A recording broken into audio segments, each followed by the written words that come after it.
Dear students, today I will discuss about pollination. This is my 8th session from this chapter, sexual reproduction in flowering plants. Right? So now the question is, what is pollination? Right?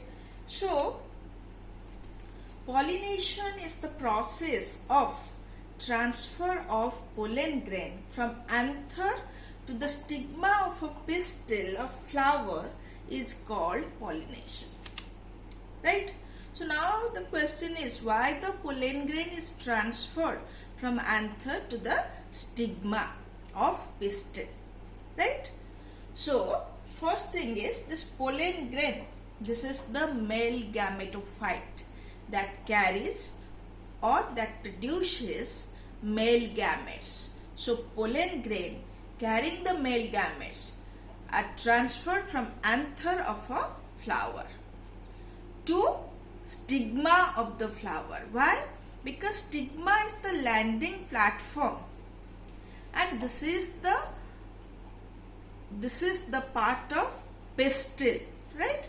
So when the pollen grain carrying the male gamete land on the stigma, it germinates, produces the pollen tube, and that pollen tube carries the male gametes and moves through the style to the ovule present inside the ovary. So you know a pistil consists of ovary at the base, right? And stigma is the anterior most part or the uppermost part, and this stigma and ovary are linked by means of style. So when the pollen grain lies on the stigma, produces pollen tube, and that pollen tube carries the male gamete through the style to the ovule which is present inside the ovary, and discharge the male gamete inside the female gametophyte present in the ovule, so that the male gametes can fuse with the female gamete. That means pollination leads to the process of fertilization. So the pollen grains are transferred from anther to the stigma of a pistil, and this is the process of pollination. I think you understood what is pollination. Now, basing on the source of pollen grain, that means from where this pollen grain comes to lie on the stigma of a flower, the pollination process is divided into 3 categories.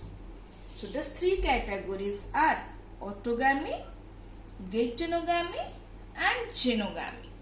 Right? So here in this session we will discuss about autogamy. So what is autogamy? Autogamy is the process where the pollen grains are transferred from anther to the stigma of a pistil of the same flower. Then the process is called autogamy or self-pollination. That means the autogamy or the self-pollination takes place in a bisexual flower. Here I am showing a bisexual flower. That means the flower which contains both stamen and pistil. Right? So here is a flower. It contains, these are the stamens. Right? These are the stamens. You can see the yellow part is the anther, and here is the filament. Right? And the central one, the stout one, that is the pistil, where this is stigma and this is the style. Clear? So this is a bisexual flower which contains both stamen and pistil. So here what happens, when this anther gets matured, and inside it the matured pollen grains are present. That means the pollen grain gets matured along with the maturation of anther. And when this anther gets matured, it dehisces, so that the pollen grain can discharge, pollen grain can release to the air. So they are so close to each other. You see the anthers and stigma are so close to each other inside a single flower. so that when the anther dehisces, the pollen grain come to lie on the stigma. So here what happens? The pollen grain is transferred from anther to the stigma of same flower. So this is called autogamy or self-pollination. Clear? I think you understood what is self-pollination and where it takes place. It takes place in bisexual flower. Note down, it takes place, self-pollination takes place in bisexual flower, right? Then, so remember, usually in a normal flower, complete autogamy may happen, may not happen. So usually in the nature, autogamy is a rare process, right?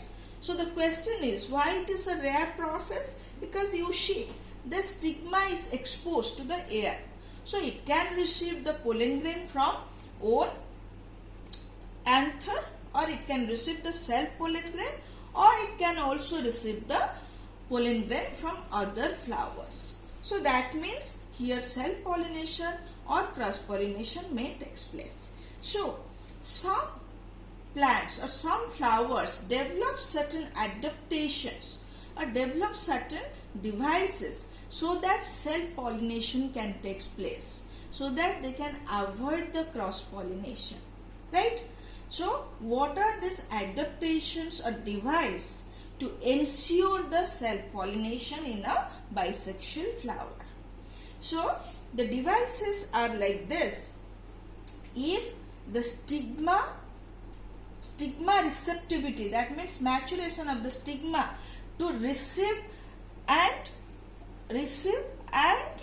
support the growth or germination of pollen grain. So the stigma receptivity and the maturation of anther takes place at the same time, right?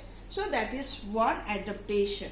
Second adaptation, they must remain close to each other. That means they are so close to each other.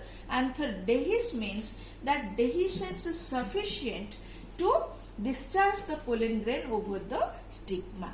So these are certain adaptations or devices required for the process to occur.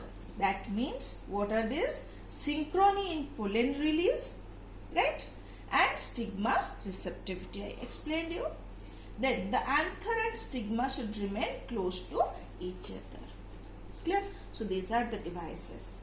Besides, some flowers are very unique in nature, or they have a very special characteristics to favor self-pollination. So this flower is known as cleistogamous flower. What are cleistogamous flower? The cleistogamous flowers are the flowers which never open.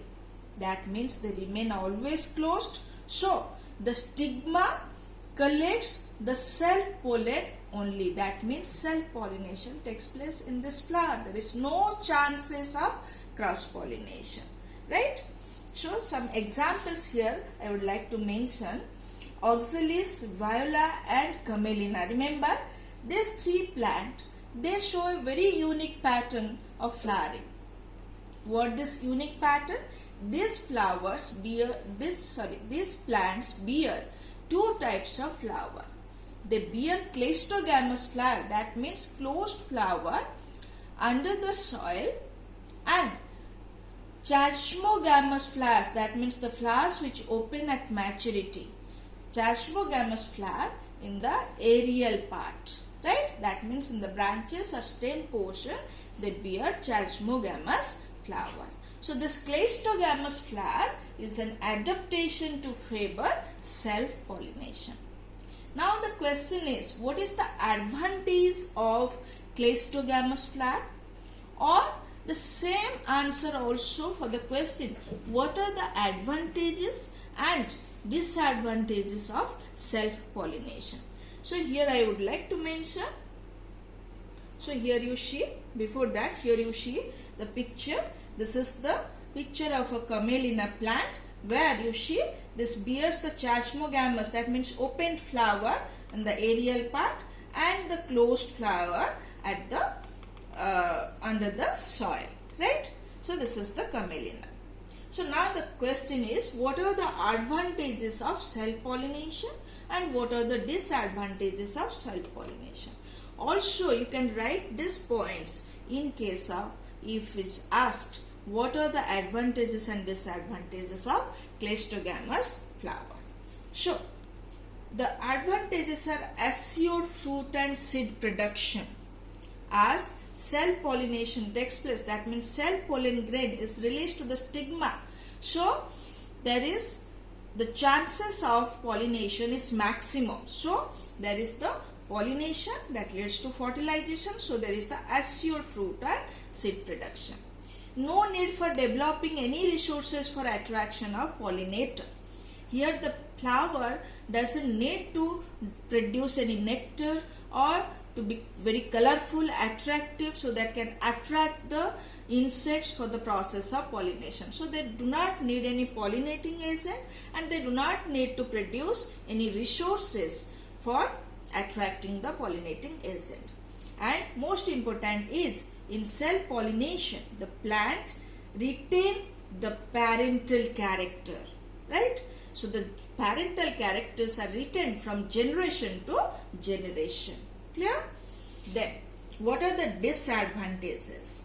Disadvantages of self-pollination is, as there is continuous self-pollination, so that continuous self-pollination for many generations leads to reduction in productivity and fertility.